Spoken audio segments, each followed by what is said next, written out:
Galicia sufriu a maior vaga de lumes forestais da súa historia e nesta zona, neste distrito, nesta provincia, empezaron a poñerse en marcha algunhas das ideas que saíran daquela e se puxeran sobre a mesa e sobre as que hoxe imos incidir.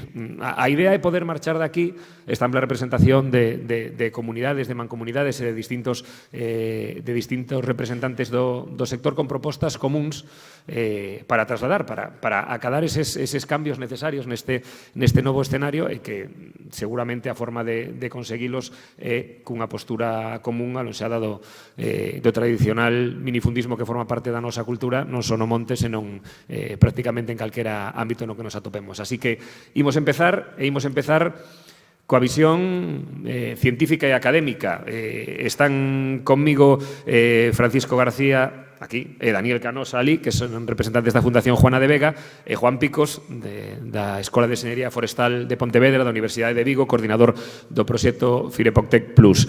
Eles van falar do cambio de paradigma na xestión do territorio ante estes grandes incendios forestais. Van a ser dúas primeiras intervencións. Ao final, non é só que podamos intervir, senón que eu creo que é desexable que todos e todas que estamos aquí podamos intervir para achegar propostas e poñer sobre a mesa calquera dúbida que poida xurdir durante estas exposicións. Así que, se queredes, Fran e Daniel, todo voso, arrancamos con esta primeira charla da Fundación Juana de Vega sobre este cambio de paradigma na xestión do territorio. A tecnoloxía está con nós, non? Sí. Perfecto. Pois nada, todo voso. Moi ben, bo día. Gracias pola presentación e tamén agradecer a organización que conte coa Fundación Juana de Vega para este tipo de foros, non? Por que? Porque nós consideramos que tamén somos un axente relevante en esta temática, no sentido de que todos podemos aportar, non? A Fundación Juana de Vega, conto brevemente quen somos, a que nos dedicamos. Somos unha fundación privada sen ánimo de lucro que leva máis de 150 anos traballando en temas de desenvolvemento rural en Galicia. Estamos ubicados en Oleiros, na Coruña. Juana de Vega era unha muller liberal coruñesa que faleceu sin descendencia, moi comprometida socialmente e deixou toda a fortuna familiar, digamos, todo ese capital que ela tiña para a creación desta fundación. Máis de 150 anos despois, desde 1872, seguimos traballando en temas de desenvolvemento rural, innovación, paisaxe, etc. E nese sentido, e nesta temática, é importante esta gobernanza multiescalar, partindo dende abaixo, partindo dende a Comunidade de Montes, chegando á academia, chegando á administración e estes puntos intermedios nos que nos movemos como fundación. Non sei como vai pasando. Ben, neste sentido, nós temos un equipo amplo de técnicos de diversos perfís, pero nunca traballamos solos. Nunca traballamos solos porque, como decía, colaboramos con universidades, con empresas, con comunidades de montes, con gandeiros, con agricultores. Por qué? Porque nós podemos ser técnicos, podemos ter coñecemento, de feito temos, como decía, un equipo amplo, pero os nosos traballos sempre van a ser mellores se contamos con vos tamén. Nese sentido, sempre decimos que quen mellor coñece un territorio é a xente que vive, que traballa nel. Neste caso, que mellor coñece os montes son os comuneiros e comuneiras, son esas comunidades locais, e entonces un pouco a nosa función en este tipo de proxectos nos que traballamos é facer de enlace en moitos casos, aportar o noso coñecemento e a nosa experiencia, pero tamén recoller esa experiencia local deses expertos locais que sodes todos e todas vos. Un pouco por poñer en antecedentes que imos a presentar hoxe, cando foron os lumes de agosto, deixamos un tempo prudencial e despois decidimos facer visitas de campo. Precisamente, como nos nosos proxectos traballamos con esas comunidades locais, quixemos facerlles unha visita para ver simplemente como estaban. Aproveitamos tamén para percorrer esas zonas, porque non é o mesmo ver esa cartografía e ver eses datos que velo ali no territorio, ver esa realidade, preguntar a xente que pasou, como se defenderon, como foron esas casuísticas. Lóxicamente, non tivemos oportunidade de facer estudios técnicos de caso, é dicir, non vamos a presentar estudios específicos de lugares concretos, con esa trazabilidade de como foron os lumes e demais, pero sí que nos interesamos en ver como estaba a xente, como estaba a xente e como foron as circunstancias nesta zona suroriental de Ourense na que nós traballamos frecuentemente. Pero para chegar a esta situación, como vemos na imaxe, isto non comezou agora. Sempre dicimos que os lumes non son o problema en sí, senón que son unha consecuencia do problema. É dicir, cando estamos enfermos podemos ter febre. Nese sentido, o primeiro que temos que facer é paliar esa febre, pero a enfermidade sigue aí. Neste caso, entendemos que é o mesmo. Os lumes son o resultado de procesos estruturais moi complexos, moito máis amplos que a extinción en sí, por exemplo.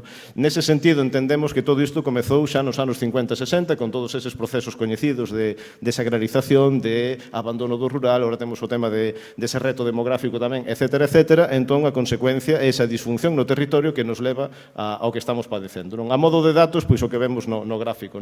Galicia ten un amplo potencial productivo, temos moita terra e calidade agrolóxica, pero non temos tanta como pensamos. E nese sentido, vemos, por exemplo, eses datos de superficie agraria que rondan o millón de hectáreas, 900 e pico mil hectáreas de superficie abandonada.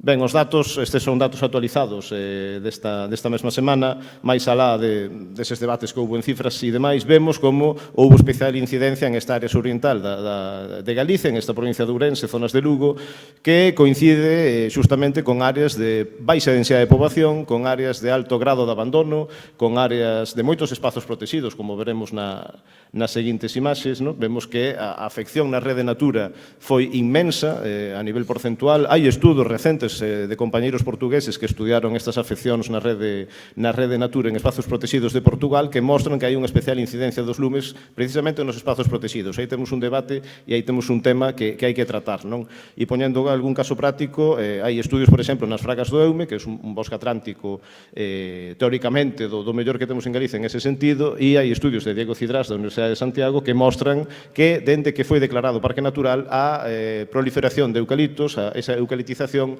avanza de modo exponencial. Entón, aí temos unha temática a tratar tamén. Ben, como dicía, fixemos esta visita de campo, fixemos un percorrido por esas áreas queimadas, a modo que é moi significativo. Comezamos no Alto das Estivadas, no límite entre as comarcas entre a comarca da Limia e a comarca de Verín. Dende aí percorrimos prácticamente de forma continua 375 kilómetros de zonas que estaban queimadas. E iso é verdade que é moi impactante. Nese sentido, lóxicamente íbamos buscando precisamente esas zonas queimadas, pero a continuidade dos lumes, para que poñamos un pouco en contexto, máis alá de ver eses datos, unha vez ali en campo, avanzar kilómetros e kilómetros e kilómetros, ir superando serras, vales, e que todo este queimado é realmente preocupante. Máis alá do traballo que nos fixemos ali, cos veciños e veciñas que fomos entrevistando, tamén fomos intentando ver en que momento esa incidencia foi menor, por que, un pouco estudiar as casuísticas do que íbamos vendo. E como vemos, ao final son prácticamente 3 comarcas, non só Verín Monterrei, sino tamén a zona de Trives e Valdeorras. Ben, como decía, a incidencia na rede Natura foi altísima, especificamente, recurrentemente tamén nos montes do Invernadoiro, no Parque Natural do Invernadoiro, que é realmente a zona de Galicia onde hai menor densidade de poboación, digamos que é o continuo máis amplo que temos sen aldeas. E despois outro dato significativo, a través do traballo cartográfico vimos eso, que había 33 concellos afectados de forma continuada e que ata 418 aldeas estiveron en perigo. En algún caso non é que estiveran en perigo, sino que foron literalmente arrasadas polo lume, como é, por exemplo, a Caridad en Monterrei, donde arderon o 100% das edificacións, excepto a igrexa, teño entendido, que foi a capela, que foi o que se salvou. Entón, volvendo a esa parte histórica, antes nos preocupábamos do número de lumes que tiñamos, da superficie que eses lumes afectaban. Pouco a pouco empezaron a verse afectadas algunhas explotacións gandeiras, algunha edificación dispersa. Agora xa estamos falando de aldeas enteiras queimadas e iso nos deixa unha reflexión tamén de cal será o seguinte paso. E o seguinte paso, lóxicamente, xa é poñer en perigo as persoas. Aquí estamos cerca de un caso desgraciado que hubo no ano 17, creo que foi, o caso de Chan de Brito, e agora vamos ter que poñer ese foco tamén en esa defensa xa da integridade das persoas, máis alá das superficies que son arrasadas polos lumes. Ben, isto é unha mostra, como decía, nós traballamos co territorio, pero traballamos tamén coas persoas. Non tería sentido traballar só con esa parte productiva, con esa parte de rendemento económico, mesmo coa parte ambiental. Temos que incorporar tamén esa parte social, esa parte de gobernanza dende abaixo, esa parte de activar as comunidades locais. Por eso fixemos estas visitas a campo para que eles mesmos nos contasen como foi a casuística destes lumes. Ben, nese sentido, como decía, nós temos diversos proxectos vinculados ao sector forestal, vinculados ao monte. Un deles este CAPRIF, é un nome moi longo, Comunidades Activas, Paisajes Resilientes, Antiincendios Forestales. O que facemos aquí é traballar con alrededor de 60 comunidades de montes, temos 5 zonificacións, 4 en Galicia e unha en Asturias, e o que facemos aquí é traballar dende abaixo cos comuneiros e comuneiras en solucións para os seus montes. Preguntarlles que monte queren de cara ao futuro, preguntarlles que capacidades teñen de cara ao futuro, porque frecuentemente todos temos solucións, pero a veces o que deseamos non é posible. Entonces, o que tentamos en este proxecto especificamente é ver, dende o punto de vista técnico, que potencial ten ese monte, pero tamén dende o punto de vista humano, que capacidade teñen eles para xestionar ese monte. Ligando as dúas cousas, facemos follas de ruta adaptadas a cada un dos montes, ten tamén unha traslación en execucións de pilotos, digamos, pero o que se fai é adaptar as capacidades ou a potencial do territorio ás capacidades que a comunidade ten para xestionar ese territorio, procurando montes multifuncionais, non centrados nunha temática específica, nin nunha orientación específica, sino que sexan o máis variados posibles. Neste caso, a imaxe é dun monte da zona de Laza, que participa do proxecto, que ten unha xestión forestal activa, que ten tamén unha orientación protectora, con convenios de custodia, con espazos que eles mesmos autoprotexen, digamos, pero nese sentido, cando chega o lume, e como comentábamos antes, unha comunidade de montes, por moi ben que traballe, se traballa sola, se non conta con unha planificación estratégica a nivel territorial, colaborando con outras comunidades de montes, colaborando con gandeiros, colaborando con outras comunidades activas, sexan comunidades de montes ou non, vai ter poucas oportunidades dada a potencia e magnitude dos lumes actuais. Neste caso, como decía, a comunidade de Montes de Laza traballa ben, ten unha xestión forestal activa, ten preocupación tamén polo medio ambiente, espazos protegidos, preocupación polo patrimonio, etc., pero cando chega o lume, cando xa lle chega a eles, a forza que ten ese lume fai que todo o que traballaron se vexa arrasado. Da mesma maneira, o proxecto Paisactivo, un proxecto POCTEP que temos con compañeiros portugueses, temos un piloto que é Infesta en Monterrey, que é esta imaxe, a igrexa amenazada polas lapas. Este proxecto procura a dinamización das aldeas a través da activación desa parte productiva, pero tamén da parte social. Vamos incidir moito en iso. Temos que apoiarnos en esas comunidades que teñen esa masa crítica, que teñen esa actividade, que teñen esa vontade de facer. Por moito potencial que teña o monte, se non temos esa masa crítica detrás, se non temos comunidades activas dende o punto de vista social e cultural, incluso, dá igual que potencial teñamos no monte en sí. O que necesitamos é tamén esa ligazón entre potencial territorial e persoas. Neste caso, o proxecto Paisactivo procura dinamizar esta aldea galega e unha aldea portuguesa. Polo momento, como vedes, estamos lonxe de conseguir unha activación completa. Os lumes seguen incidindo moi negativamente, incluso nos proxectos que executamos a través dos pilotos. E, por último, Soutolab. Este é un proxecto que está comezando, comezamos este mes de setembro, na zona de Trives Manzaneda. Da mesma maneira que decía, non temos que apoiarnos nas comunidades activas. Nestas comarcas de Manzaneda, Trives, Valdeorras, un factor de movilización moi potente é a castaña. Dende o punto de vista productivo, dende o punto de vista de biodiversidade, pero tamén dende o punto de vista cultural. Temos moitas aldeas en Ourense e en zonas de Lugo que seguen abertas, que seguen activas, justamente ligadas aos ciclos da castaña e dos outos. Nese sentido, entendemos que é importante darlle unha trazabilidade ao produto, dende o punto de vista económico, pero tamén valorar os outos en esa función ecosistémica que teñen, valorar os outos como defensa das aldeas, valorar os outos por esa biodiversidade. Nese sentido, estamos tentando activar a estas comunidades locais, que xa elas teñen actividade, vamos a intentar ligalas a que traballen de maneira conxunta, que o produto teña unha maior trazabilidade no mercado, que haxa unha planificación territorial na cal os outos sexa centro desa biodiversidade, etc., etc. Ben, como decían, estas visitas de campo, traemos aquí unha pequena escolma de varios casos do que vimos en campo, con esa advertencia, que non son estudios técnicos no sentido de facer unha analítica das casuísticas de lumes, da forza dos lumes, etc., senón, máis que nada, esa intuición que nos tivemos a ver en campo estes casos. No caso de Infesta, que é ese piloto que vos comentábamos do proxecto Paisactivo, vemos aquí unha intervención financiada polo piloto, retirada de invasoras, plantación de frondosas, que foi arrasada polo lume tamén. Curiosamente, esta pequena intervención axudou a salvar a igrexa que veíamos na imaxe anterior. Cando o lume chegou aquí, non tivo tanta forza como tiña na parte de Piñeiros, por exemplo. Infesta un monte xestionado, un monte orientado á produción forestal, e, claro, pasa iso, que cando chega o lume, as 1000 e tantas hectáreas que teñen, foron prácticamente o 100% viuse afectado polo incendio. Isto é Pousada, en Riós, que é un polígono agroforestal. Dende a Fundación Jona de Vega entendemos que a Lei de Recuperación de Terra Agraria ten unha serie de instrumentos que poden ser realmente útiles, todo o que sexa xestión conxunta, todo o que sexa por esa atomización que temos da propiedade, todo o que sexa xuntar fincas, digamos, para facer un modelo de xestión máis sinxelo, parecenos positivo. Poderíamos debater sobre as diversas figuras, aldeas modelo, polígonos, agrupación de xestión conxunta, pero entendemos que son figuras que poderían ser útiles se dende o punto de vista burocrático fosen máis dinámicas, non o mellor.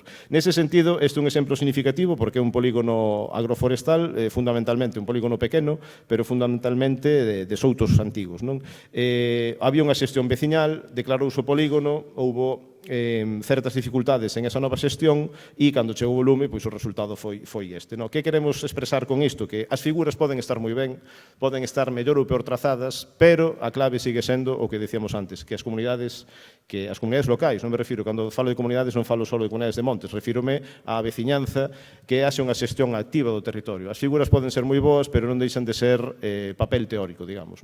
Nese sentido, o que precisamos é justamente esa activación dende abaixo. Isto é Cova, subindo a estación de Manzaneda. Esta é unha imaxe desa propia estrada que sube a estación de esquí.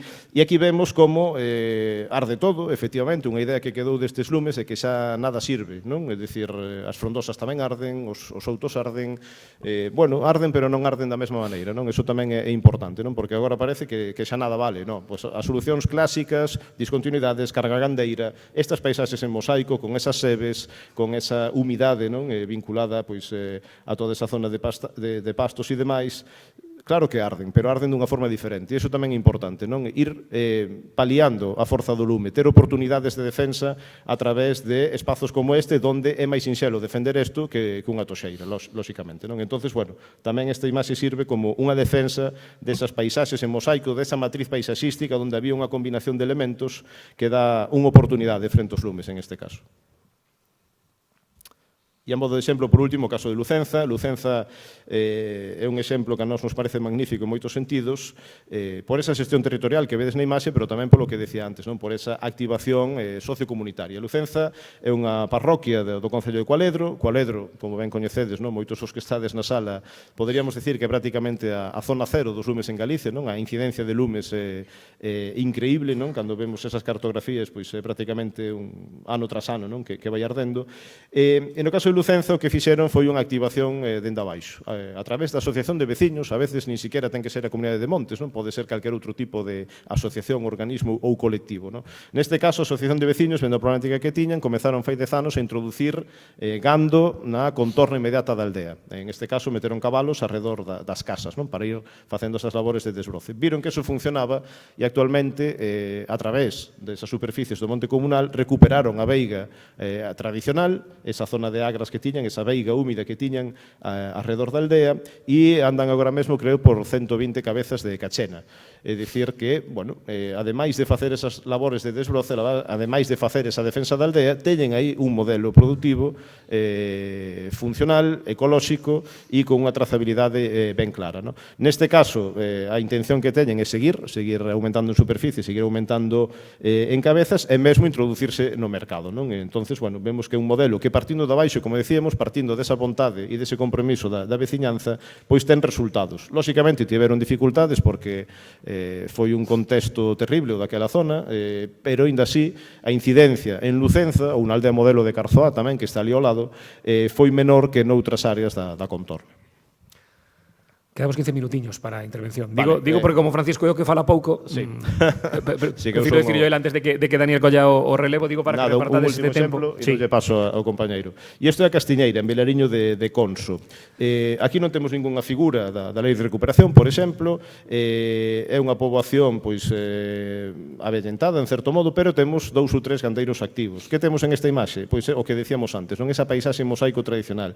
Cal é a clave para ver unha contorna totalmente arrasada controlada e que a Castiñeira e a zona axacente pois non sufrira estes lumes, pois teñen un sistema que sempre toda a vida, que son os prados de rega. Teñen un sistema de regadío tradicional, aproveitando esas baixantes da serra, e recuperaron hai unhos anos pois todas as lobadas e demais. Simplemente a través diso e a ter dous gandeiros activos e ese sistema de xestión hídrica, digamos, a aldea non padeceu, tuveron que defendelo, obviamente, pero non padeceu coa mesma intensidade os lumes da zona. E xa lle deixo paso ao compañeiro Daniel, que é o que se vai explayar máis que a mí. Sí.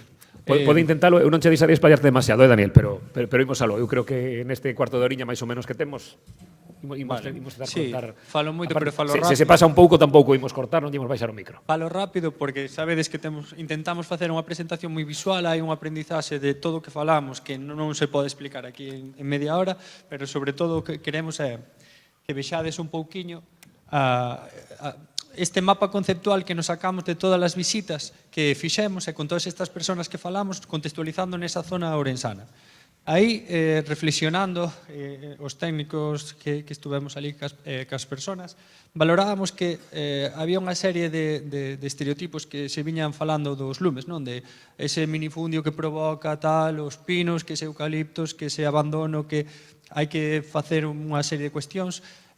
Facendo o mapa conceptual do que vimos, chegamos a conclusións de que hai unha serie de tipoloxías de montes que arden independientemente de que sean de minifundios ou latifundios. Tamén hai unhas tipoloxías de xestión que aparentemente funcionan, pero que tampouco dan resultados cando ven estes grandes incendios forestais, e despois que hai combustibles distintos, non? Seguramente Juan Picos en cuestións técnicas deste estilo xa lle deixamos esa parte, pero simplemente falando así moi brevemente. Retomamos un pouquiño o mapa dos incendios de Galicia e vedes aí un pouco sombreado as comunidades de montes, non? Os montes veciñais en Mancomún de Galicia. Nesa zona ourensana tamén que arde, pois hai moito latifundio. E ao final non é unha cuestión de superficie, é unha cuestión de activación, non? Pois donde hai moito minifundio, se non nos poñemos de acordo e non facemos unha xestión en grandes superficies, non o vamos a conseguir. E nestas zonas, pois os montes veciñais, habría que ver, nós traballamos con algúns deles, pero hai moitos máis, a cantidad de persoas que hai ou activas que están. Outro día temos un exemplo, non, de unhas xornadas que foron co Aledro, que tamén foi o meu compañeiro Fran. Entonces, máis alá de o que necesitamos é conxugar socialmente unha cantidad de persoas que podan estar activas e tomar decisións para ter unhas actuacións concretas no territorio que nos axuden a protexer do lume. Non só a nosa comunidade, senón tamén enlazando cas comunidades do lado, porque senón o lume vai nos chegar e vai nos arrasar igual, inda que nos fagamos un traballo moi bo. Despois tamén tiñamos aí eses montes, non, de xestionados en maior medida. Vale, despois temos unhas tipoloxías, pero montes xestionados arderon, montes con ganado arderon, montes abandonados arderon. O que sí que habría que ver, que tamén aí lle lanzo a Juan, non? O tempo que se gana coa xestión, vale? Porque cando estamos aí en emergencias, e vos viviste no 2017, o avance do lume axuda moito a ver a magnitud da gravedade e a mortalidade que pode vir detrás, con vidas humanas. E sí que hai cambia o conto. E despois, en canto ás especies, vale, pois teremos especies como que podan facilitar, pois, que arden, son máis pirófitas no sentido de que polas condicións organolépticas e demais deles, pois van a arder, pero tamén podemos ter frondosas que en principio poden xogar un papel e ter relevancia, pero, ollo, estamos nun contexto de cambio climático, hai que ver a calidade de estación, o estrés hídrico, todo como pode influir, e tamén a dimensión delas, non? E despois, poño aí tamén nese esquema, pois, os piornos, os toxos, e así, que xogan un papel, e tamén as especies invasoras, que é outra cuestión que estamos obviando, pero o tema dos lumes estánse propagando, estáse xenerando ese abandono. En conclusión, vimos que as frases máis repetidas e as tipoloxías se resumían nestes tres casos. Que é, o monte ten que dar, non? Despois dos lumes, o monte ten que dar, vamos a volver ao sistema de plantación para a produción de madeira. O noso monte non dá, entonces non temos moito que facerlle, non temos capacidade de gestionar porque non temos cartos e vai quedar así outra vez e vai volver a arder nese ciclo con a erosión e un desgaste, e despois xa non hai quen traballe o noso monte, non? Entonces, esas prácticas de desde a castaña, a ganadería, todo o que sea, pois, como non hai quen traballe, volvemos un poquinho a ese abandono ou a outros usos, pois plantamos madeira, porque polo menos eso sí que ten un retorno económico. E fixemos un esquema, que non me vou a parar nele, evidentemente, que o deixamos aí tamén para reflexionar, pero que vimos os debates que se nos abren en cada tipoloxía de monte, dentro deses enfoques que arderon os tres, vemos que hai zonas con aptitude que se pode facer ese aproveitamento forestal, dar rédito económico, pero unhas continuidades moi grandes cuns lumes, con ese tipoloxía de especies que propaga e ao final é combustible que arde, pois teremos que valorar, non? Se somos capaces de generar un monte multifuncional e sacrificar unha parte para defender outra. E o debate principal é sacrificar algunhas zonas con aproveitamento comercial vai dar resultado ou non, ou seguimos intentando recuperar e que o monte ten que dar en toda a súa superficie. E despois, nestes casos, ca xente que falamos, pois, o que nos comentaban, vamos a repoboar a mesma superficie cas mesmas especies. Vale, pois é unha reflexión a nivel comunidade, eles son os que deciden e temos que intentar tamén respetar, non, esas decisións individuales. E despois, algúns sí que facían a lectura de temos que ampliar as infraestructuras tradicionales. Estes cortalumes non funcionaron, entón temos que ampliálos, temos que buscar outros sistemas, paisaxes mosaicos, etc. No enfoque afección-abandono-afección, bueno, a cuestión é eso, vale, temos unhas especies que poden ter uns hábitats e xerar unha cuestión ambiental, pero non hai esa financiación, houve varios lumes, as iniciativas que pode haber, como se o meu veciño non xestiona, vai marder o meu, entonces tamén abandono, entramos nese bucle, con lumes, con erosións, máis degradación do suelo, máis dificultad para retomar. Vale, pois é un pouquiño de como podemos facer con estas zonas. Vale, hai algo que financia a xestión, a conservación, a activación nestas zonas? E despois, en enfoque de prácticas abandonadas, xa non hai xente que traballo. Vale, hai cambios de uso do suelo, pero tamén de manejo e tamén de produtos e servicios derivados. Non? Os rebaños de cabras en Galicia pois, desaparece porque o manejo da vaca, polo que nos comentaban a xente do territorio, pois, é outra calidade de vida. Claro, os animales, incluso dentro das vacas, pois hai vacas todoterreno que che comen, que gestionan máis zonas e outras que son máis delicadas, non? Dicíanos, bueno, son finas, entonces teles que ter ali nunha zona moi concreta nun pastizal con as condicións. Está cambiando eso, e o tema é, nós sí que detectamos que hai xente activa no territorio, deberíase facilitar a xestión a persoas locales, non? Ao mellor que non son desas comunidades de montes, pero que queren facer algo, como resolvemos eses conflitos, e despois outro melón é poderíase abrir a persoas de fora, que a veces vemos casos que ven xente de fora, nesta visita corroborámoslo, que despois sufren na integración, porque a xente do pueblo, os de fora son de fora, bueno, non entenden, non se adaptan, entonces hai conflitos detrás. Moi rapidamente, en leccións que vimos, non, de todas esas conversacións e esas fotos, deixo vos aí as frases, non, pero a protección dos núcleos pasa por redefinir as especies empregadas e o seu estado de conservación. O sea, non só é a especie, senón como están. E plantación de especies pirófitas ou plantacións illadas de frondosas probablemente non den o resultado que esperemos. Tampouco podemos culpar as frondosas que non teñan un superpoder de frenar, senón que teremos que ver e dimensionar, e aparte, na selección das frondosas que estén adaptadas e que non teñan ese estrés hídrico do cambio climático é importante. Digo porque, ao final, todo o mundo, cando pensa en frondosa, moitas veces tira polo castaño, o castaño tamén necesita zonas un pouquiño para estar ben. E despois, vemos aquí, non? Había eses 2 cortalumes continuos no Monte de Laza, xestionados, ben, nada, salta. Tamén había 3 pozos de agua, era 300.000 litros que estaban aí para as brigadas de extinción, nada, porque tamén, bueno, aí hai cuestións das brigadas de extincións que teñen que seguir uns protocolos e a veces poden actuar máis no monte ou se teñen que replegar, non? Pero, bueno, que nesto vimos que eses sistemas tradicionales por si solos, se non hai medios, non van a funcionar e a mellor hai que valorar ou redimensionalos ou apoialos con outras cuestións como eso, aproveitar zonas húmedas para que sean para que sean reservorio de frondosas e frenen o lume funcionando con cortalumes verdes, etc. Despois, vimos redundando. Ao final, hai persoas activas que están facendo cousas. É máis económico, funciona moito mellor axudar as persoas que xa estén activas que arrancar un proxecto de cero. E tamén deberíamos, incluso nas figuras e demais, potenciar a colaboración, non a competición, porque a veces vemos que competimos por a ver se a mí me dan estes cartos de aquí ou podo participar deste polígono agroforestal, e penso individualmente. Temos que traballar a outra escala. E tamén, se facemos iniciativas que non sean salpicadas polo territorio. É mellor ir falando entre todos e conseguir ir anclando distintas iniciativas, pois cada persona terá o seu proxecto, a súa idea e demais, pero que sean ancladas, porque nos vai influir moito o contorno, o que haxa. Se temos moita biomasa alrededor, por moito que teñamos un proxecto moi cuidado, hai unha manchiña pequena, nas escalas que estamos vendo estes grandes incendios, tampouco van a ter unha repercusión real na protección.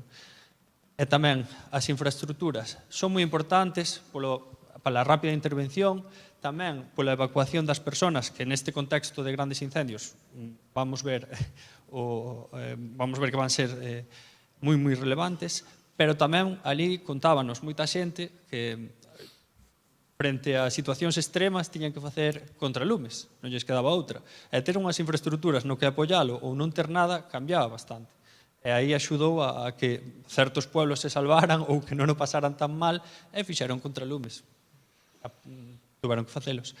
E tamén, cando baixábamos por eses paisajes e así, porque agora estamos nesta zona, e nós vemos, traballamos por toda Galicia, vemos comunidades, moitas veces pensamos que o problema é moi, o que nos pasa a nós, que é moi replicable en todas as zonas, pero non, en Galicia, os comunales, tanto en superficie, tanto en número de comuneiros, tanto en condicións orográficas, tanto en capacidade productiva, cambia moitísimo, non? Entonces, bueno, estamos aquí, ao mellor isto resonamos máis ou menos, pero o que sí que vemos é que nesas zonas desa orografía con aldeas que están aí metidas, no futuro é moi complicado. Como non sepamos ler a situación actual e as persoas que vivan aí teñan unhas garantías de autodefensa e de evacuación, pois probablemente seguiremos nestes contextos un pouco máis pesimistas. Sí que nos chocou moito que pese a magnitud, non? Outro día nas xornadas de FIREPOC falaba Manuel que o incendio máis grande hasta este ano era o do Courel con 13.000 hectáreas. Estes, aparte de ser en continuidade, vale? Estes chegaron casi a 40.000 hectáreas continuas, non? Imaginádevos que no 2017 probablemente nestas zonas sepades o mal que se pasou, pois nese contexto. Pero ali vimos que seguían entendendo, estaban como jodidos, evidentemente, pero vimos que tiñan un estado de ánimo, bueno, a ver, xa pasou máis veces, temos que seguir, e tamén é peligroso, porque estamos vendo, ou polo menos nós que traballamos así no territorio, estamos vendo que non é o mismo, cambia, sí que é importante detectar, darlle importancia a estes temas e traballar en conxunto para resolvelos, porque individualmente non vamos ser capaces.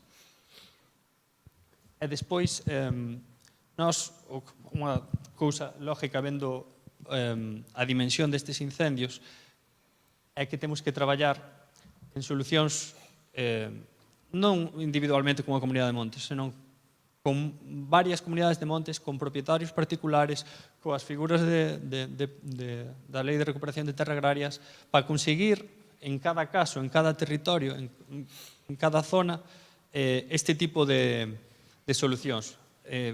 Poño este caso que fomos a Cualedro falando simplemente con persoas que conocemos e activas, xa nos mostran un interés en traballar colaborativamente, en entrar en iniciativas, e aí poño un pouco a dimensión que consideramos que ten que ter un proxecto para ter algunha garantía de futuro para axudar frente aos lumes. Son, en vez de ter esas comunidades de montes, en violeta a aldea modelo de Carzoá, en azul o polígono agroforestal, aí hai varios gandeiros, vou citar algúns que non se moleste ninguén, Delfín, Schuster, etc., que tamén poderían gestionar aínda máis superficies se traballamos nunha iniciativa común apoiados nesas infraestructuras, nesas estradas para rápida intervención e diseñamos un proxecto de futuro con eses montes, pois probablemente sí que seamos capaces de cambiar un pouco a incidencia. Para que fagades unha idea, isto foi o que ardiu, non? Entonces, temos que traballar esas escalas. E poñíamos outro exemplo tamén porque aquí temos o sistema, a rede hídrica, os embalses, etc., que tamén frenan eso. É unha cuestión que nos parecía interesante e nos análisis vimos que sí que tuvo repercusión, que son os bosques como hábitats de interés comunitario, eses bosques de frondosas, eses bosques maduros, naturales, que aparte, sabedes, non? A norma Europa está sacando máis financiación para o tema das conservacións, xa ven unhas axudas de restauración, por esa línea sí que hai apoio a proxectos que a mellor non son tan productivos, pero que sí que para estas cuestións nos poden dar moita axuda. E aí pois vimos de traballar con Souto Grande, que ten a súa aldea modelo, con eses embalses, nun verde máis clariño que non se distingue son os bosques, despois coas comunidades de montes que hai por ali, vemos que a esa escala sí que podemos facer algo. Neste caso, como a orografía é complicada, non hai tantas infraestructuras, tantas carreteras, pero, pues, mira, teñen eses bosques e vese perfectamente como axudaron a frenar o lume entre embalse, a xestión gandeira, etc. Dani, se podemos ir concluindo. Sí, evidentemente. Sí, falo moito, xa avisamos. Perdón, Juan, tamén. E sí que quería deixarvos esta reflexión. Estábamos mostrando cousas que vimos na zona de Ourense. Para que visades a escala, nós determinamos como 33 concellos afectados con esas manchas de lume que hubo no 2025 este verán, de 40.000, 30.000 hectáreas. E aquí puxen como 7 concellos desta zona, para que vexades un pouco na escala. Vale, eses 33 concellos suman 4.164 km cuadrados con 79.798 personas según o censo de 2023. Vale. Isto foi o que pasou por esta zona, non? No 2017. Sabedes, o lume son manchas tamén considerables, pero sí que me parece importante recalcar, non? Esa mancha que é bastante máis pequena son 7 concellos con 420 km cuadrados onde viven 403.722 personas. É dicir, se ven un incendio desa magnitud por aquí, a mellor estades todos moi ben preparados e non pasa nada, pero sí que nos preocupa de cara á protección civil de buscar solucións integrales como as que acabamos de comentar para evitar desgracias maiores, vale? E deixamos esta foto así para cierre, non sei se Fran... Moitas gracias aos dous, gracias por axustarvos ademais no posible o tempo que sabemos que era moito e que hai moito que comentar nesta primeira intervención que ten que servirnos como primeira base a todo o que imos falar a continuación. Eu non sei se alguén ten algo que dicir, que preguntar. Non sei se precisas micro, escoitádelo ben ou... Non se escoita? A ver, que me achego un momento.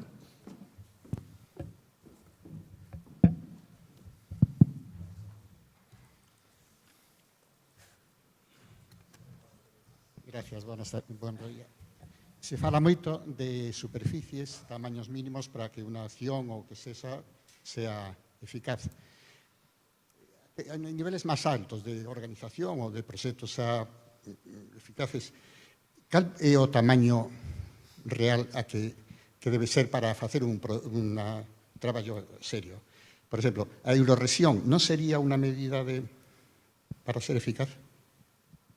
Gustábanos poñer eses exemplos concretos porque víamos dúas situacións distintas. Pois Cualedro, que ao final ten unha orografía un pouco menos pronunciada que a zona de Vilariño de Couso. Cambia a dimensión, porque ao final ti tens que pensar tamén que en función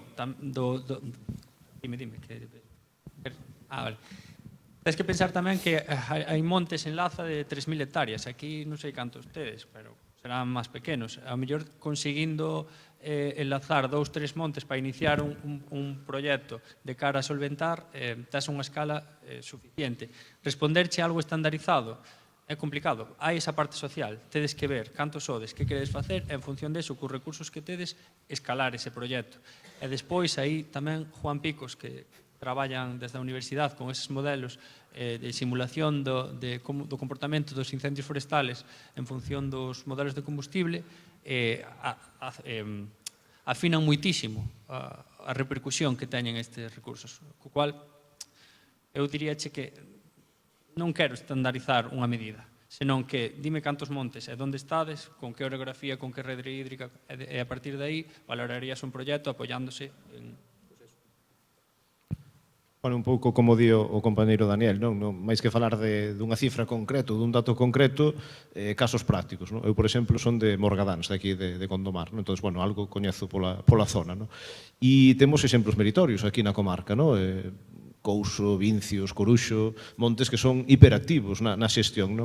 E máis que pensar en que superficie necesitamos manexar, o que temos que ir facendo é ir sumando casos e facendo cada vez máis grande esa xestión, non?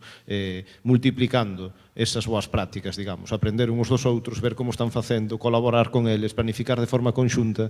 Non vale de nada que eu planifique moi ben o meu se despois Morgadáns ten a xestión que ten, que eu tamén son moi crítico na xestión que hai en Morgadáns, por exemplo, non do monte. Couso está traballando ben, pero Morgadáns non. Entón, cando veña o lume vai lle dar igual se está en Couso ou se está en Morgadáns, non? Entón, nese sentido, máis que de superficies, falaríamos de modelos de xestión conxunta, falaríamos desa colaboración, falaríamos incluso pois de ser abertos, non? En ese sentido de ser xenerosos tamén en esa xestión. Non vale de nada plantar o total do noso monte se despois vai vir o lume e nos vai arrasar todo, non? E nestas visitas de campo, por exemplo, vimos que hai montes onde a xente maior non veu nunca unha corta. Que sentido ten iso, non? Entonces, máis que de superficies, falaríamos de modelos, máis que nada. Eu solo é un comentario que falouse bastante de Cualedro. Eu veño aquí en representación da Comunidade de Montes de Bayona, que son o secretario. Estamos aquí o presidente e o secretario, pero son de Cualedro. Primeiro, agradecerlle públicamente a Fran e a Dani, porque o pasado domingo tuvemos unha xornada de recuperación do monte, tuvemos 180 voluntarios. Fixemos unha sementeira de cereal, botamos palla, e ao final da xornada fixo Fran hai unha dinámica e a palabra que prevalecía é esperanza. Entón, eu quero dar un pouco esa imaxe. Eu creo que despois en Cualedro de cada 5 anos. Cada 5 anos sistemáticamente arde, pero eu creo que desta vez vai ser un antes e un despois, porque vexo moita máis sensibilización entre a xente. E noto ese proxecto, eses proxectos que falabas do polígono forestal, dos gandeiros que hai ali, da xente, dos que estamos implicados, noto como que sí que hai un certo hartazgo xa desto. Entón, gustaríame dar ese toque de esperanza. Espero que en 5 anos non volva a arder Cualedro e me digades, oye, o que dixeche non ten sentido. Eu creo que hai algo que vai a cambiar. Estou casi convencido. Solo era puntualizar isto. Graciñas, e oxalá que se sea así. Aquel señor tiña unha preguntiña máis e xa pasamos á intervención de Juan.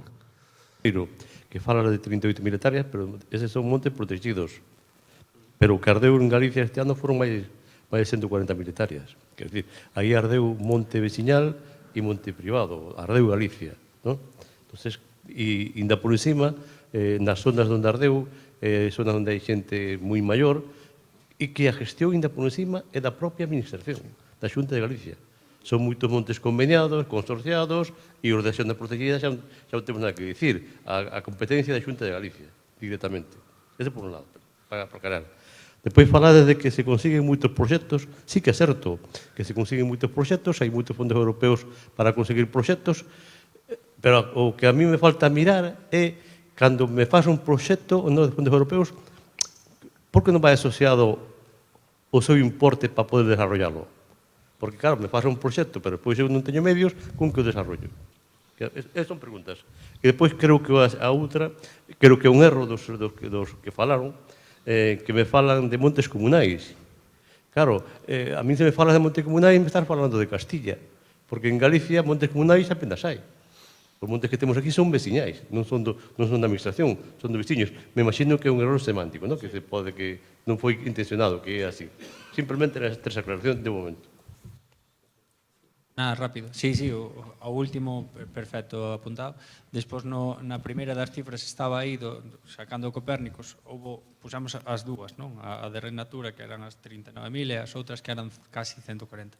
E despois, no tema dos proxectos, a mí o que me gusta é que as comunidades, dígolo, cando vos metades en proxectos que sean finalistas, que ejecuten e tal, tedes que estar aí a pedir cousas, pedir que todas as entidades que traballemos no territorio teñan un retorno claro pos montes. E tamén é un papel activo por parte dos montes. Moitas veces vemos que a xente métese porque ao final non lles costa nada, reciben algo, non, pero esa labor de que os proxectos sean finalistas está aí, pero tamén non obviando, hai unha labor técnica que está detrás que hai que valorar e que tamén dá avances, non? Pois nós en Capriz pedimos axuda ao equipo de Juan Picos para o tema de simulacións dos lumes e demais. Entonces, hai que dos proxectos implicarse, ver todo o que se saca e despois tamén pedir e seguir para que o resultado nos axude de cara ao futuro. Simplemente, pois, sí, efectivamente, montes veciñais referíamos, non? Aparte que son unha cuarta parte do territorio de Galicia, non? E nós en Juana de Vega estamos moi focalizados, non? En traballar con vos en ese sentido, porque, como decía, unha cuarta parte do territorio. Temos aí unha oportunidade de xestión. Se unha das problemáticas que temos é esa atomización, ese parcelario, poderíamos debatir das bondades do minifundio dende o punto de vista histórico, porque era un modelo orgánico co territorio e demais, e habería outras xornadas que organizar o mellor, non?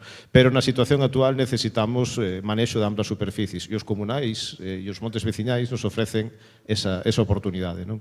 E en relación aos proxectos, pois como di Daniel, non? Nós desta fundación tamén somos críticos con algunhas xestións que se fan desde a administración, tamén somos críticos con algunhas xestións que se fan dentro das comunidades de montes, e nós estamos un pouco en esa posición intermedia. O ano pasado, a nosa fundación transferiu alrededor de 6 millóns de euros de proxectos europeos que foron aplicados no territorio. E iso parecenos que é fundamental. Esa colaboración público-privada, en lugar de botarse as culpas uns aos outros, a situación é tan grave que temos que superar esas diferencias, incluso a nivel político e ideolóxico, e empezar a traballar de forma conxunta. É a única oportunidade que temos. E entendemos que esa colaboración público-privada, dende as comunidades locais, dende os montes veciñais, dende as universidades, dende as fundacións, dende as administracións, non nos queda outra. O único futuro que temos é esa colaboración. Imos entón, despois destas cuestións, coa intervención de Juan Picos, da Escola de Enxeñería Forestal de Pontevedra, da Universidade de Vigo, coordinador do programa FIREPOCTEC Plus, o que xa lle deixaron varios recados que non sei se vai ter tempo de recoller. Dalle, Juan. Bueno, procurarei recoller os recados.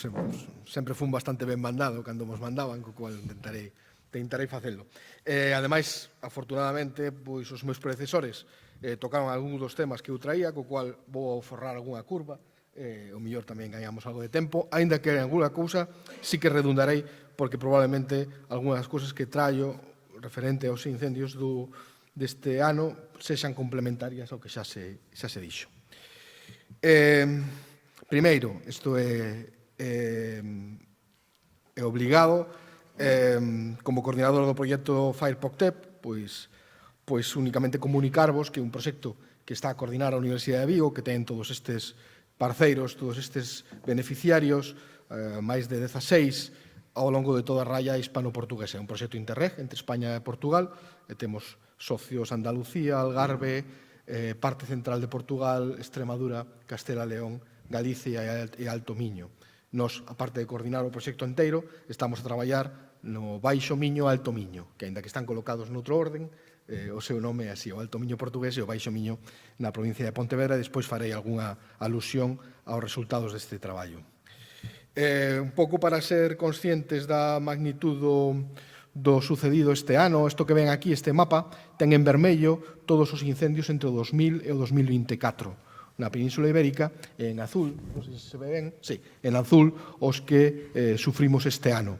Bueno, nestas gráficas o que indica é que tuvemos os momentos de máis incendios, fundamentalmente en toda a estadística española, nestes 15 días centrais de agosto, e un dos peores, salvo o ano 17, en Portugal. Por tanto, a magnitude é grande, é certo que arde en sitios onde arde normalmente, pero vou intentar transmitir que a forma como está a comportarse o lume non é o de sempre.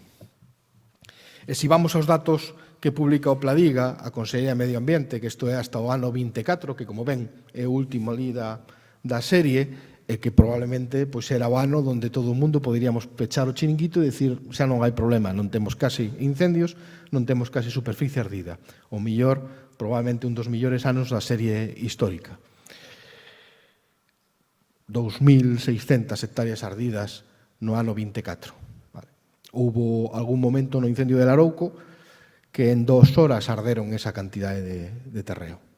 Por tanto, non podemos xogar a mirar este partido deste xeito. De feito, se poñemos os datos deste ano, aínda tampouco son moito máis espectaculares de cousas que xa vimos cara atrás. Isto é unha estimación miña cos datos provisionais, etc., pero póñanlle un pouco a barraña arriba ou abaixo. Este sería o ano 25. Claro, o bo que ten as estadísticas e o malo que ten as estadísticas é que se poden ler como se queira un. Eu tentei facer un xogo cos números e collín os peores anos, pois o 89, o 2006, o 2017, o 2022 e o 2025, e divín as hectáreas polos días donde os incendios estaban fora de capacidade de extinción. Os incendios estaban na súa máis intensidade, co cual collín as hectáreas e din en cantos días arderon estas hectáreas. E o gráfico que sale é este. Este xa dá unha pinta totalmente distinta. Isto que nos está a dicir é que cando temos incendios, nos días que temos incendios, arde moitísima máis superficie. Se miramos o ano, podemos quedarnos tranquilos, parece que hai menos, pero se miramos cando temos incendios, os temos totalmente fora de control. E, por tanto, o risco é a prolongación desta gráfica, non da anterior. Vale? É certo que as dous miran a mesma realidade, pero son a cara e a cruz da mesma moeda. E esta é a parte que nos preocupa, porque estamos a ver comportamentos dos incendios de un xeito moi intenso, moi agresivo. Este é o incendio de Carballé de Valdeorras do ano 22, cunha ladeira entrando prácticamente en combustión continua moi intensa. Temos todo este fenómeno do que xa, pois hasta se fala na prensa, dos pirocúmulos. Este é o pirocúmulo do Caurel tamén do ano 22. E, este é un esquema de como funciona, como os incendios pasan a interactuar con capas altas da atmosfera e, por tanto, empezan a ter outro tipo de comportamentos moi distintos aos que viñamos acostumados. Son un invento recente os pirocúmulos? Non. Os pirocúmulos sempre os houbo. A frecuencia cas que están aparecendo é o que está cambiando a circunstancia. De feito, se di que no ano 22 houbo do orden dos 10 pirocúmulos na Península Ibérica, este ano tuvemos 52. Vale, por tanto, isto é un comportamento do lume que o que está a facer, todas estas flechiñas que están aí no gráfico, non me vou entreter, o que están a facer é que ao final o incendio funciona como unha máquina que empeza a alimentarse a sí mesma. Vale. E iso incluso desacoplando ás veces da situación meteorolóxica. E iso é unha complicación extrema porque cando o incendio está a tomar o mando da situación e, por tanto, pasamos de poder traballar contra el a tratar de defendernos del. E iso, do punto de vista táctico da propia extinción, cambia totalmente o xogo. Vou-vos enseñar algunhas outras fotos. Esta deste ano, isto que hai aí é Vilarreal, en Portugal. Como vedes, ese grafiquiño non estaba tan mal feito. E vedes que ao longo da altura que acadou este pirocúmulo, pois tedes distintos comportamentos do incendio. Vedes unha parte do fume que vai para un lado, sin embargo, arriba está indo para outro, e aquí está habendo, aínda que non o veamos, unha forma de realimentación. O lume está a comportar como unha tormenta, como cando temos esas nubes de tormenta, vai mudando o vento é racheado, empeza a haber outro tipo de comportamentos que xa non son tan fáciles de predecir e que resultan moi perigosos para os dispositivos de extinción, porque esta columna, tal e como está colocada, en algún momento pode caer como caeron as Torres Xemelgas. Cae así, de arriba a baixo, e xera unha propagación absolutamente descontrolada en todas as direccións. Por tanto, estamos empezando a ver este tipo de comportamentos. Este é o incendio de Larouco. Este é o incendio de Larouco no momento que xa había pasado ao outro lado do Sil. Esta propagación que se ve aí, esa columna tumbada, o que está a facer é encher de pavesas moitos kilómetros por diante do incendio. Nunhas horas, este é o incendio que vai queimar San Vicente de Leira e Cernego no concello de Vilamartín de Valdeorras. Porque o que vai facer é acelerar, aproveitando a pendiente, aproveitando a forza, digamos, da convección e, ademais, enchendo de faíscas, pavesas, todo o seu camiño a priori, con moitos focos secundarios. Estos son comportamentos moi extremos dos incendios que os estamos a ver. E tamén estamos a ver comportamentos extremos de noite. Os medios tiñan normalmente a esperanza de que as noites o lume baixara de intensidade e moitas veces hasta era moito mellor reservar os turnos para traballar contra o incendio a noite, pero tamén estamos vendo nestas vagas que a noite o incendio non afloxa e mesmo hai pirocúmulos tamén nocturnos. Bueno, pois estes son procesos que estamos observando, que estamos sendo quen de medir e que fan que realmente cando se dan as circunstancias os incendios están moito tempo fora da nosa capacidade de control e, por tanto, acadan superficies moi grandes. E isto por que está a pasar? Cal é a razón que leva a que empecemos a ver estes comportamentos? Pois fundamentalmente que temos moita enerxía almacenada no territorio, e cando decimos enerxía almacenada no territorio, o territorio almacena enerxía en forma de vexetación.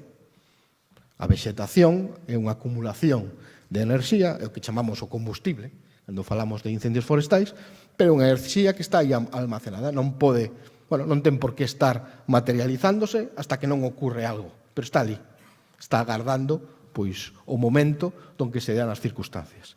Pero que ademais temos moita enerxía na atmosfera, e cando esas dúas enerxías tan importantes relaciónanse, o que ocorre, o proceso que empeza a relacionar as dúas partes é un gran incendio forestal. E este mecanismo é o que estamos a ter.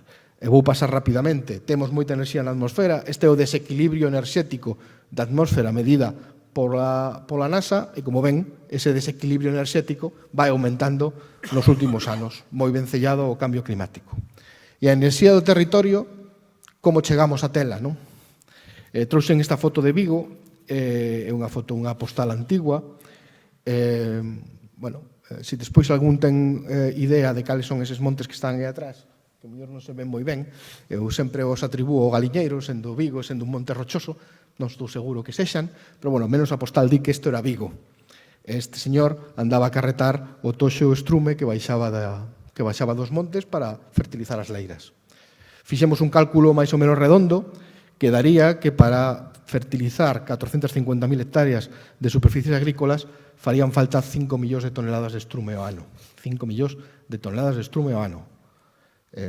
Seguramente alguna vez me escoitaron dicindo, este ano Galicia cortou 10 millóns de toneladas de madeira. Unha cosa son 10 toneladas de madeira e outra cosa son 5 millóns de toneladas de estrume.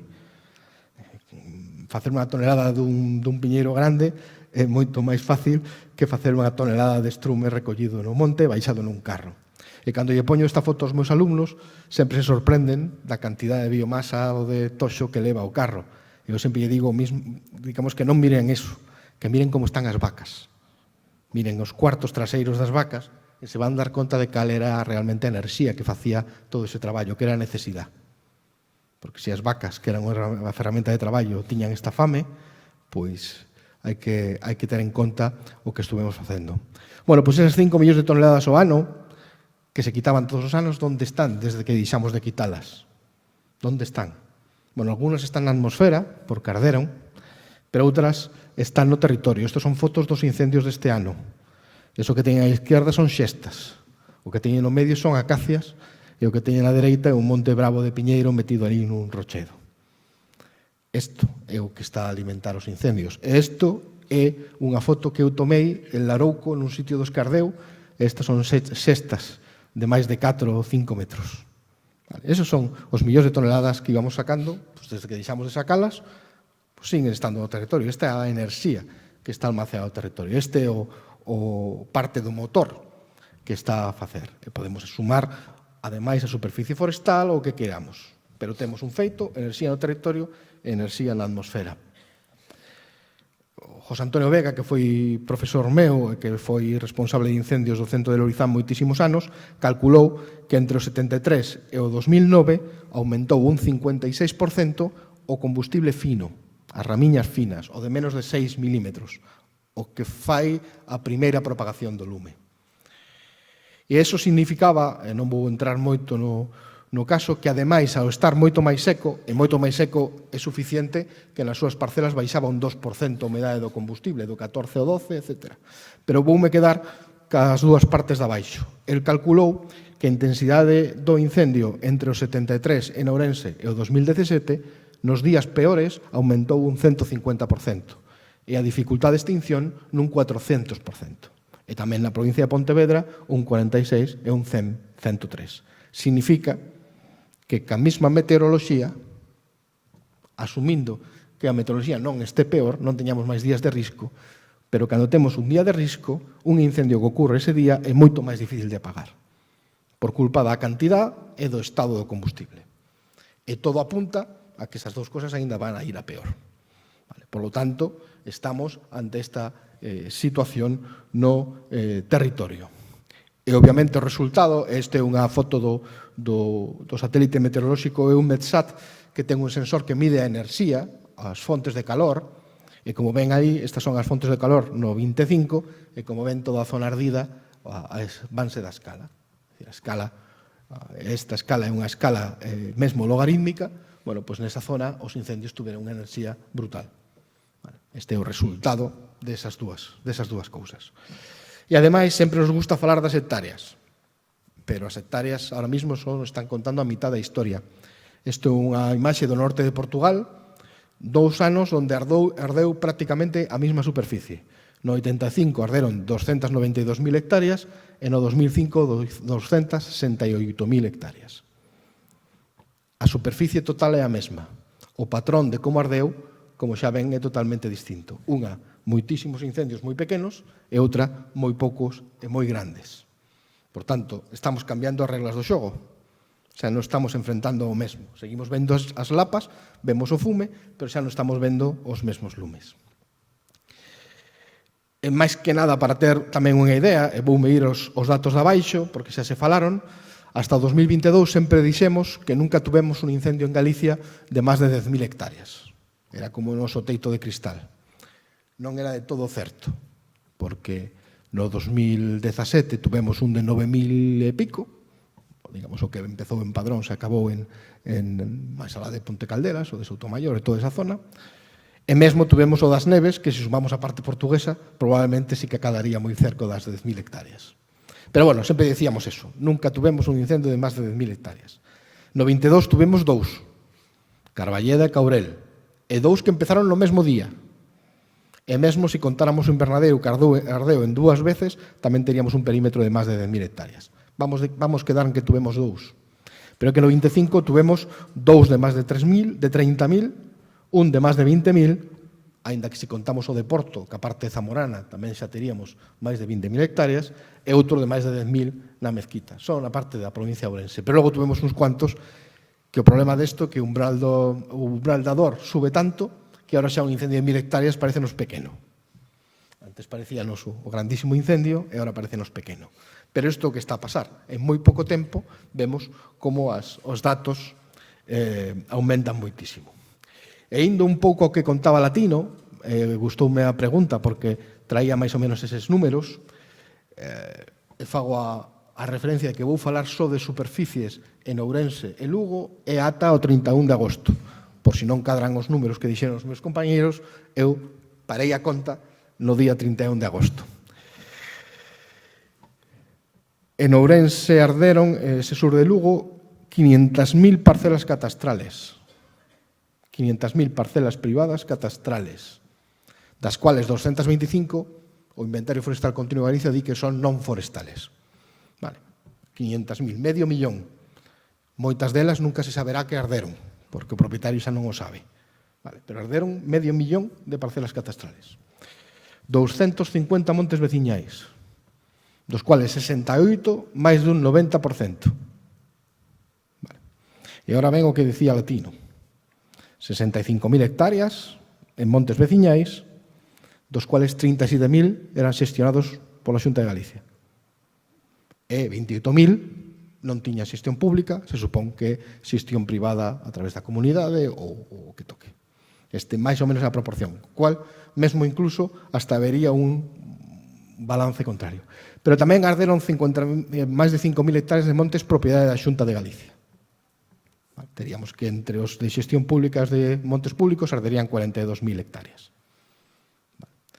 Efectivamente, outros anos falamos minifundio, eucalipto, bueno, este ano falamos de latifundios, piñeiro, matos, é dicir, bueno, hai moita máis complexidade nestes aspectos, pero este ano é probablemente o ano onde máis superficie en proporción de xestión pública ardeu en moito tempo.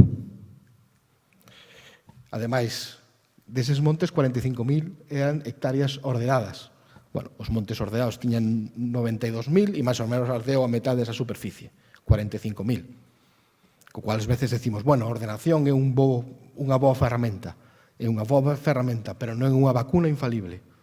Temos que facer moito máis traballo en plantexarnos como estamos a ordear e a xestionar. É un bo principio, digamos, se xa non temos eso, malo será, pero mesmo tendo, temos que aínda darlle unha volta probablemente. A Rede Natura, isto é un pouco menos precisamente o que dixen os compañeros, porque eu parei a 31 de agosto, por exemplo, aquí no estado da Ribeira Sacra, o incendio da Ribeira Sacra, etc. Pero, bueno, estamos falando de máis de 30.000 ou casi 40.000 hectáreas de Rede Natura e 20.000 de zona de policía de augas nas confederacións do Miño, Sil e o Duero, que, como saben, toda a zona do Támega en Berín é cuenca hidrográfica do Duero, o cual vai ter unha repercusión moi importante sobre a conservación dos ríos tamén. Mais ou menos este é o plano das zonas ardidas, non me vou parar con el, pero sí quero enseñar este incendio de Oimbra. Todos esos puntiños vermellos son edificacións. Esa zona de concentración é o Concello de Verín. Bueno, pois isto o incendio de Oimbra Monterrey, ni siquiera todo enteiro, que xa cortei abaixo e arriba, pero xa ven un pouco a exposición que hubo de casas, a maior parte delas e de pueblos, a este tipo de cousas. Pero isto non lles extraña, porque este é unha que preparara fai 8 anos, cando foran os incendios de Vigo, ese o incendio de, digamos, de Chandebrito, Nigrán, todos os puntiños amarelos son as edificacións tamén. É dicir, eso xa o vivimos aquí. O que pasa que, bueno, a tipoloxía é distinta, pero a exposición das edificacións é moi importante. Este é o incendio de Larouco, con a rúa Petín e por outro lado o barco, e tamén máis do mesmo. E un pouco por ter os números, calculamos 11.000 edificacións ameazadas polos lumes estes días, 11.000, das cuales 7.000 quedaron dentro do perímetro queimado, ou mesmo o incendio arrodeou, e 3.700 quedaron a menos de 100 metros, asumindo que consideramos unha vivenda ou unha edificación ameazada. E non só eran casas, tamén había aí 150 e pico edificacións religiosas, 120 iglesias e capillas e 30 cementerios. É dicir, o lume entrou no que había nos povos. Entrou hasta a cociña. E o problema desto é que o dispositivo que tuvo que atender máis casi perto de 500 núcleos enviando medios, os medios que iban aí non iban a outro sitio, non estaban no monte apagando. E mesmo montes ben xestionados que podían ter sido salvados, o que pasa que non tiñan que nos salvara. E mesmo nós perdemos un monte onde estuvimos a traballar nun proxecto cunha comunidade de montes, que estaba, vamos, eu no mes de xullo o enseñaría como un exemplo de unha xestión que probablemente era moi resiliente ao lume, e ardeu. Pero ardeu porque non houve ninguén. E decíamos ao presidente da comunidade que lle dimos o mellor paracaídas do mundo, pero iba nun avión que non abría as portas. Non o pudo usar. Era un lume que se podía ter apagado con batelumes, pero a xente estaba protexendo os povos, as brigadas estaban facendo traballos en algún destes incendios e, por tanto, a dimensión superou mesmo a capacidade de axuda. Por lo tanto, mesmo facendo ben as cousas, tampouco é suficiente. É imprescindible, pero non é suficiente. Temos que dar unha volta máis e ten que ver cascada e outro tipo de cousas. E se miramos a provincia de Pontevedra, o que ven ali de color amarelo son as comunidades de montes. Vese ben, sí. E o que ven de color azul son as faixas de 50 metros dende as edificacións. Co cual, se non é unha cousa é outra, e no medio temos unha serie de parcelas que non son ni unha cousa ni a outra. Pero o papel relevante que teñan na provincia, xa non estou falando ni siquiera do Concello, a xestión das comunidades de montes é clarísimo.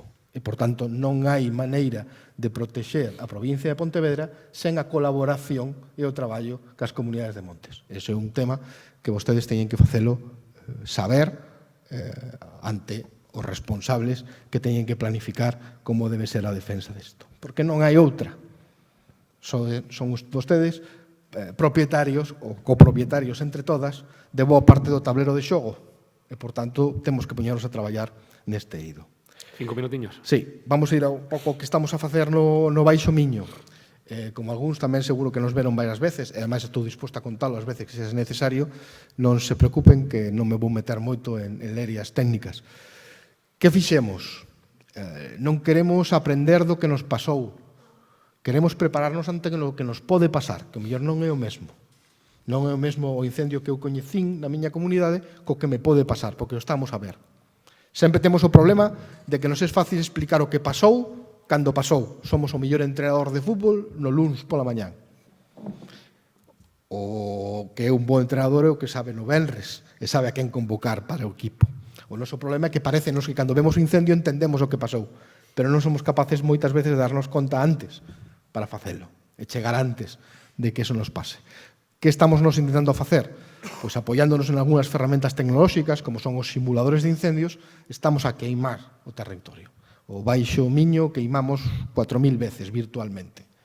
E miramos que pasa con eses incendios. E cambiamos a meteoroloxía e poñémoslle a peor que tivemos é un 20% peor.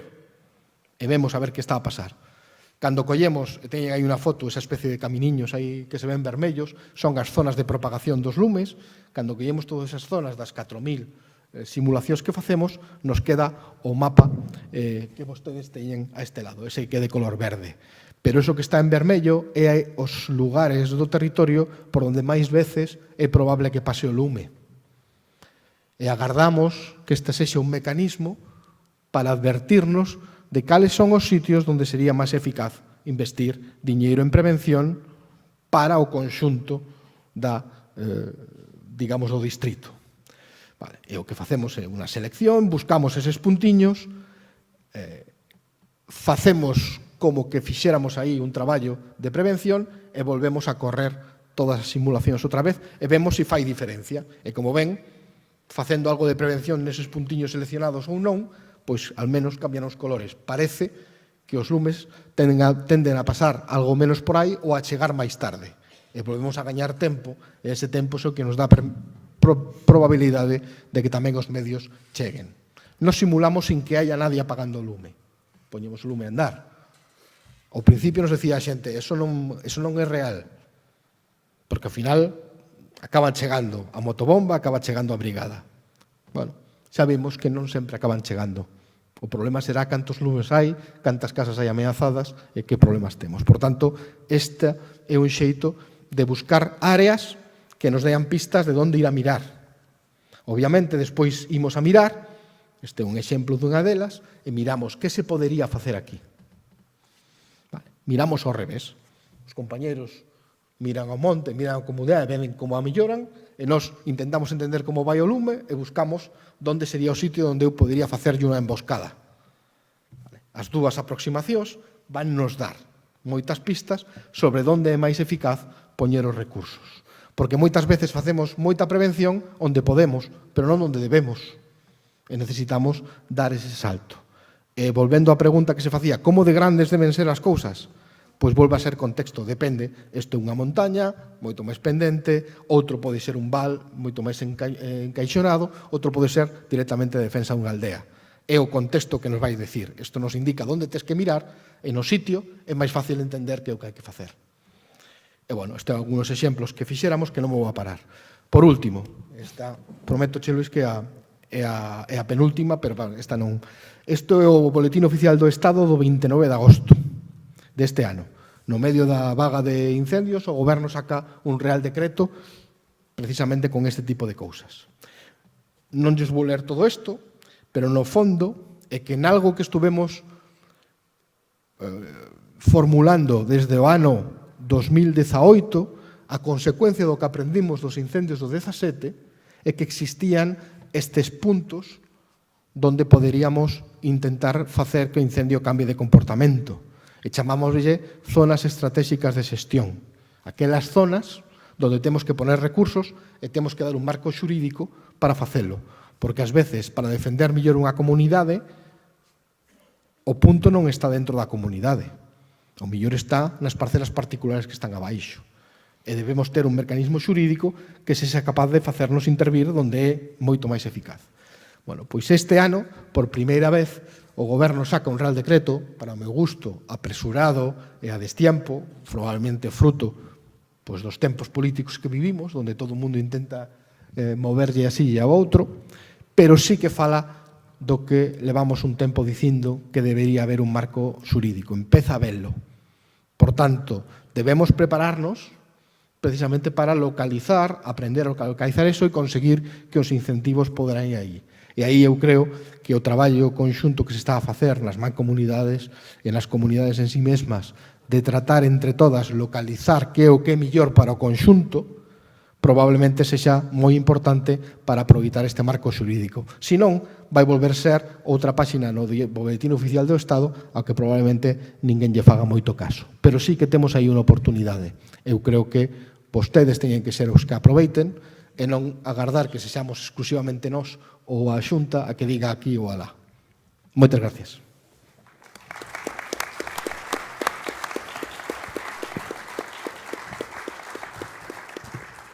Hai unha pregunta? Unha pregunta era se este ano o 90% da superficie ardida foi na provincia de Ourense con incendios moi grandes, pero según informacións que hubo en prensa, tamén hubo moito número de focos de incendio, tanto na provincia de Pontevedra como lo que é Galicia Centro, por así decirlo, no? Sur de Coruña ou partes de Coruña. Hubo un montón de número de focos de incendio. É unha zona onde tamén hai moito combustible, porque todos o sabemos que o monte privado está abandonado, monte particular privado está abandonado, hai un montón de combustible sen xestionar. Sen embargo, non hubo esa virulencia de incendios. É dicir, hubo moitos focos de incendio, tamén hai moito combustible, estaba tamén moi seco. Cales foron as claves de que aí non ardera, en comparación con Ourense, prácticamente nada? Vale, a pregunta é moi boa. Probablemente non son eu o mellor en contestar, porque eu fundamentalmente, cando me falan de causas, eu sempre digo que hai dos tipos de causas nos incendios. A causa da ignición, que é o que fai que o incendio comece, e a causa da propagación, que é o que fai que ese comezo transformese nun incendio. Eu traballo fundamentalmente na causa da propagación. Na causa da ignición, obviamente, sobre todo en todos aqueles casos que hai investigación e que hai, pues, están os guardas forestais, máis o Seprona, obviamente eu non son experto neso. Pero tamén un vai collendo unha certa experiencia. O que nos soe pasar co tema das causas, sobre todo cando estamos a falar de grandes incendios, é que normalmente soemos identificar as causas exitosas, cando realmente o que se fixo ali provocou un incendio. Por exemplo, unha negligencia que non chega a ningún sitio porque o tipo apaga, se escapa as chispas da radial, nunca sabemos que existiu, só sabemos que existiu cando provoca un incendio. Non? E, por tanto, eso tamén é moi dependente da meteoroloxía e da situación dos montes. Por tanto, este ano que tuvemos unhas vagas de calor, tuvemos, ademais, unha cantidad de combustible herbáceo pola primavera que foi moi húmeda e despois moi seca dispoñible. Por exemplo, aumentaron moitísimo os problemas cos desbroces, máquinas desbrozando que xeran unha xispa e saca un incendio. De feito, o incendio do Imbra, todo apunta que foi un desbroce o que o causou, 10.000 ou casi 20.000 hectáreas.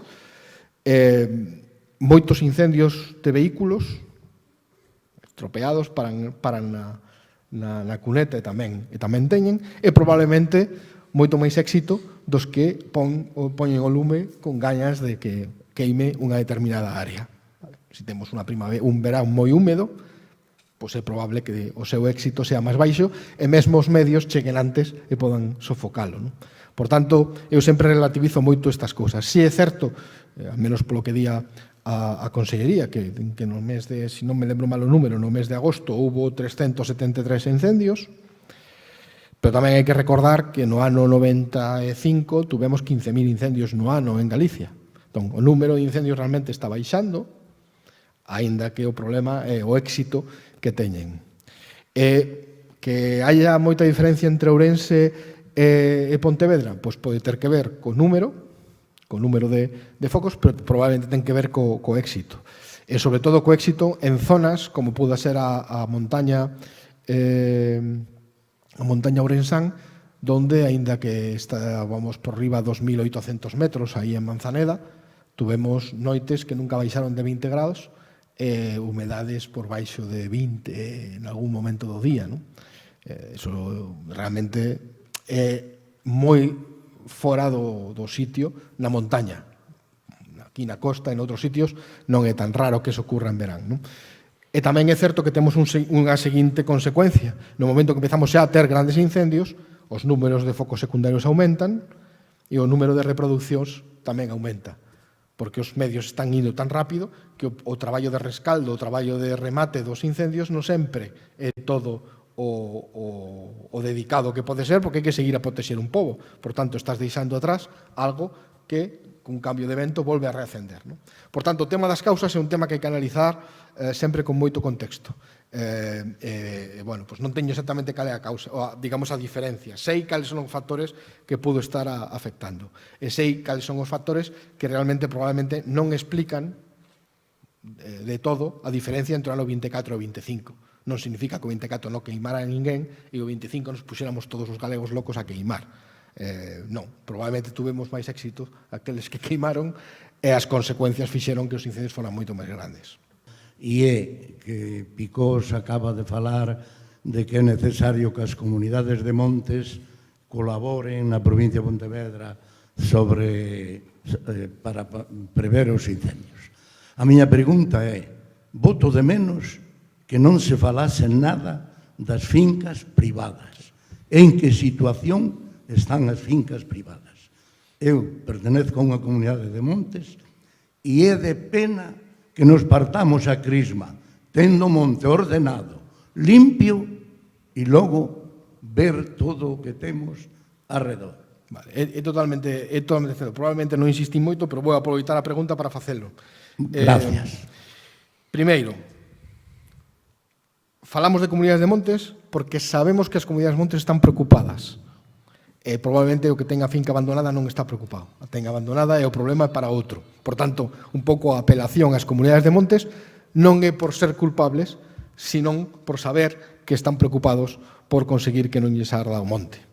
E sim, fixen unha referencia, o que pasa que foi ao final porque estaba me pasando o tempo, mesmo dixen que a orla dos montes veciñais, o que hai xusto entre a faixa das casas construídas e a comunidade de montes é un cinturón de parcelas moitas veces en un estado de moi grave abandono e son as que están poñendo en problemas as comunidades.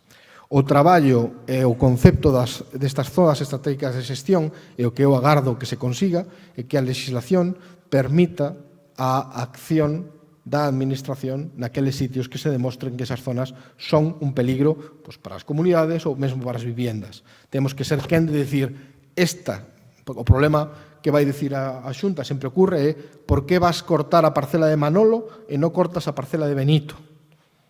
Porque te cae millor, porque te cae peor? Non, temos que ter procedementos para dicir que a de Manolo é máis importante cortala porque é a que realmente está amenazando outros sitios. Temos que darlle esa parte e esa responsabilidade nosa, do punto de vista técnico e científico, darlle ese argumento para que a Xunta non teña ningún problema. Este é un traballo que vai con, digamos, utilidade pública e o temos que executar, quera Manolo non queira. Xa despois arreglaremos. E desa maneira conseguiremos que non só as comunidades entre elas arreglen o seu, sino además colaboren, neste caso, ca presión que elas poden facer para que a administración poda entrar a traballar neso. Porque realmente, antiguamente, e probablemente os meus compañeros poderían explicarlo moito mellor, tiñamos o núcleo de poboación, o que lle daba de comer o núcleo de poboación ao redor, e despois tiñamos o monte, e os incendios os tiñamos no monte. Ahora, en algunhas áreas, en Pontevedra ocurre, temos o núcleo de poboación algo máis espallado, temos unha faixa de abandono, e temos o monte mellor xestionado. Temos xusto, cambiamos as cousas de sitio, pero ese cambio supón peligro para todos. Vale, porque antes, as malas, ardía o monte e a xente creía que eso non lle iba a afectar. Ahora lle entra na cidade de Vigo porque xa o vimos entrar. E, por tanto, é máis importante que esa faixa do medio, que antes era a que daba de comer a cidade, e agora a cidade, perdónenme a referencia, come en Mercadona, xa non come no espacio que tiña alrededor da cidade, é a que ten a maior acumulación dese combustible que dicíamos que é o que nos está a poñer en peligro. Pero, gracias pola pregunta, porque permíteme ser un pouco máis explícito. Falaches dos piricumulonimbus, falaches de que poden caer e espallar moito, de que hai un risco moi grande. O tema é que parece que a xente ten unha memoria moi curta e que estamos non nos acordamos, é dicir, pasaron 8 anos de 2017, vas polo VG20 e sigues vendo acacias e eucaliptos pegados a ambos lados da VG20 E o que parece que a xente igual non somos conscientes é de que en Pedrogao Grande morreron máis de 50 persoas e en 2017, o resto, ata outubro, en Portugal morreron máis de 100. Castelnou dixo outro día no Pacto de Estado pola emerxencia climática, nunha intervención pequena, que en 2017 Galicia se salvara porque estaba pantallada, que creo que iso está na comisión parlamentaria e tal igual. Parece ser, dixo algo que non entendí moi ben, que Galicia volveuse a salvar polo apantallamento e que funcionou algo raro, como que estaba nunha zona de sombra ou algo así. Entón, vou intentar centralo. É dicir, non estaremos ao mellor teorizando moito e non estamos delegando no Estado, no sistema, a defensa das vidas e dos bens materiais, e nos estamos facendo o tonto. É dicir, non é imprudente non traballar moito máis a autoprotección e non ser conscientes de que pode haber mortos o ano que ven ou o seguinte, e moitos. É dicir, non deberíamos de... É dicir, se estamos esperando a que o Estado, a Xunta, poñan fondos e consigamos desbrozar nos particulares e nos montes abandonados e protexer as vidas e os materiais, eso é realista, porque en 2006 tivemos unha vaga moi potente. A legislación pasaron 20 anos e casi non se cumpre. Seaga, a Xunta, teñen convenios, pero chegan ao 10%, o 15% do territorio. E o que estamos falando é que hai que cambiar totalmente o enfoque. Hai que facer queimas controladas, hai que facer, é dicir, o que falachedes en 2018 de que había que xestionar o 1% do territorio, non? É dicir, é viable. É dicir, non sei se perdode que sea tan negativo, pero creo que o tema é moi grave. E non sei se a nivel internacional, en Australia, California, Canadá ou outros sitios, hai experiencias que podemos aplicar xa. Porque a mí me leva preocupando moitos anos isto, e creo que os que estamos aquí, hai moitos que estamos asustados. Para completar a pregunta ao meu compañeiro, 15 segundos. Eu traballo en incendios en Verín. Este ano, durante moitos días, igual tiñamos 10 ou 12 aldeas con impacto directo, protexendo directamente casas, olvidándonos de granxas para salvar vidas con 6 equipos, con 8 equipos, literalmente.